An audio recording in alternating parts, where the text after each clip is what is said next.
नालंदा बुद्धविहार नागेवाडी जिल्हा जालना आयोजित 75व्या संविधान दिनानिमित्त नालंदा बुद्धविहार येथे प्रथमच जागतिक बौद्ध धम्म परिषद व भिक्खू संघास चिवरदान महासंघदान सोहळा होत आहे।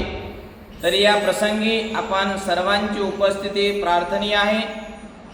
हा जागतिक बौद्ध धम्म परिषदेचा कार्यक्रम येत्या 26 नोव्हेंबर 2025 रोजी वार बुधवार वेळ सकाळी 9 वाजल्यापासून ते सायंकाळी 5:30 पर्यंत हा जागतिक बौद्ध धम्म परिषदेचा कार्यक्रम होणार आहे।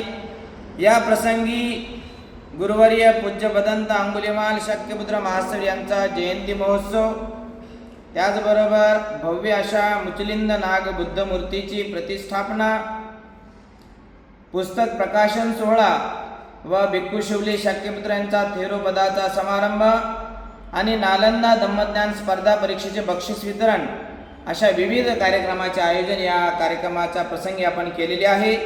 या कार्यक्रमाची रूपरेषा सकाळी 9 ते 10 सामुदायिक ध्यान साधना असेल, सकाळी 10 ते 11 परित्राण पाठ व भिक्खू संघाचे प्रवचन असेल, 11 ते 12 भिक्खू संघाचे भोजनदान असेल आणि 1 ते 2च्या दरम्यान बुद्ध मूर्तीची प्रतिष्ठापना, जागतिक बौद्ध धम्म परिषदेचे उद्घाटन, भिक्खू शिवलींचा थेरो समारंभ व पुस्तक प्रकाशन सोहळा व धम्मज्ञान स्पर्धा परीक्षेचे बक्षीस वितरण आणि त्यानंतर भोजनदान देखील उपासक उपासिकांना आहे आणि भिक्खू संघाची धम्मदेशना देखील 2:30 ते 5 दरम्यान आपल्याला श्रवण करावयास मिळणार आहे।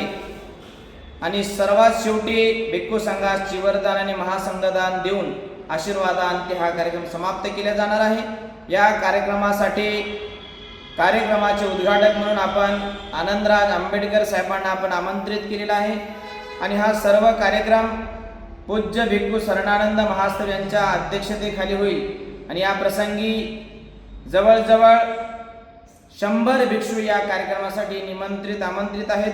तरी आपण बहुसंख्येने या प्रथमच होणाऱ्या नालंदा बुद्धविहार येथे जागतिक बौद्ध धम्म परिषदेनिमित्त आपण सर्वांना मी आमंत्रित आणि निमंत्रित करत आहोत आणि सर्वांनी या कार्यक्रमामध्ये अवश्य आवर्जून मित्र सहपरिवार गाव नगरातून आपण हजारोंच्या संख्येने अवश्य उपस्थित राहावं असं मी सर्वांना आवाहन करतो आहे। मी भंते शिवली शाक्यपुत्र।